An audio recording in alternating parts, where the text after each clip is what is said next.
ಒಂದು ತಪ್ಪೇನಾಗ್ತಿದೆ ಉಪಿ ಸರ್, ನಾನೇನ್ ಹೇಳಕ್ ಹೊರಟಿದೀನಿ, ಹಂಗ ಅಂದ್ಕೊಂಡು ಸುಮ್ನೆ ಇದ್ದಿದ್ರೆ ಓಕೆ, ಅವ್ರು ಓಟ್ ಹಾಕಕ್ಕೂ ಬರಲ್ಲ, ಯಾವ್ದಕ್ಕೂ ಬರಲ್ಲ ಅನ್ನೋದಿದ್ರೆ ಓಕೆ.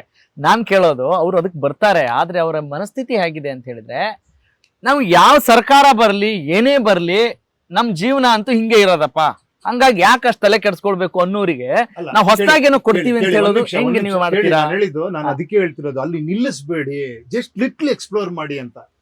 ಸಿ, ನಿಮ್ಗೆ ದೇವ್ರು ನಮಗೂ ಒಂದು ವಿಚಾರ ಕೊಟ್ಟಿದ್ದಾನೆ, ಒಂಚೂರು ಯೋಚನೆ ಮಾಡ್ರೆ ಓಕೆ ಅಪ್ಪ ಎಲ್ಲ ಇದೆ ರೀ, ನಮ್ಗೆ ಯಾರು ಬಂದ್ರಿ ನನ್ನ ಕೆಲಸ ನಾನೇ ಮಾಡ್ಬೇಕು ಅನ್ನೋ ತರ ಇದ್ರೆ ನೀವಲ್ಲಿ ನಿಲ್ಸಿ ಅಷ್ಟೇನಾ? ನಿಜವಾಗ್ಲೂ ಯಾರು ಬಂದ್ರು ನಿಮ್ಗೆ ಏನು ತೊಂದರೆ ಆಗಲ್ವಾ ಅಂತ ಸ್ಟಾರ್ಟ್ ಮಾಡೋಣ. ಆಯ್ತು, ಕರೆಕ್ಟ್. ನನ್ ಕೆಲಸ ನಾನ್ ಮಾಡ್ಬೇಕ್ರಿ, ನಂಗೆ ಸಂಪಾದನೆ ಮಾಡ್ಬೇಕು ಅಂತ, ಓಕೆನಾ? ಸರಿ, ಸರ್ಕಾರಕ್ಕೆ ನಂಗೆ ಸಂಬಂಧನೇ ಇಲ್ಲ ಅನ್ಕೊಂಡ್ರೆ ನಿಜಾನ ಅದು ಅಂತ ಮಾತಾಡೋಣ. ಓಕೆ, ನಿಜಾನ? ಯಾವ ಸರ್ಕಾರ ಬಂದ್ರು ನನ್ ಕೆಲಸ ನಾನ್ ಮಾಡ್ಬೇಕು ಅನ್ನೋ ಪರಿಸ್ಥಿತಿನ? ಸರ್ಕಾರ is inevitable part of your life, correct ಅಲ್ವಾ? ಕರೆಕ್ಟ್. ಅವ್ರೊಂದು ಪಾಲಿಸಿ ಮಾಡ್ರೆ ನಿನ್ ಜೀವನಕ್ಕೆ ಇದಾಗುತ್ತೆ, ಅವ್ರೊಂದ್ ಎಲ್ಲೋ ಒಂದು ಟ್ಯಾಕ್ಸ್ ಇನ್ಕ್ರೀಸ್ ಮಾಡ್ರೆ ನಿನ್ ಜೀವನಕ್ಕೆ ಹೊಡಿತದೆ. ನನಗೊಂದು 50,000 ರೂಪಾಯಿ ತಿಂಗಳಿಗೆ ಬರ್ತಾ ಇದೆಯಪ್ಪ, ನನಗೂ ಪ್ರಪಂಚ ಸಂಬಂಧ ಇಲ್ಲ, ನಾನು ಆರಾಮಾಗಿದ್ದೀನಿ. ನಾಳೆ ಅವನು 2,000 ರೂಪಾಯಿ ಮಾಡ್ದ ಅನ್ಕೊಳ್ಳಿ ಎಲೆಕ್ಟ್ರಿಸಿಟಿ, ಇಲ್ಲಿ ಪಿಂಚ್ ಆಗತ್ತೆ ನಿಮ್ಗೆ. ಏನ್ ಬೈಕೋ ಓಡಾಡ್ತೀವಿ ನಾವು ಅಷ್ಟೇ, ಸರಿ ಇಲ್ಲ ಗಿರಿ ಇಲ್ಲ. ನಾಳೆ ಇನ್ನೇನೋ ಪ್ರಾಬ್ಲಮ್ ಆಯ್ತು ಅನ್ಕೊಳ್ಳಿ, ನೀವ್ ಹಂಗ್ ಅನ್ಬೇಡಿ. Government is part and parcel of your life.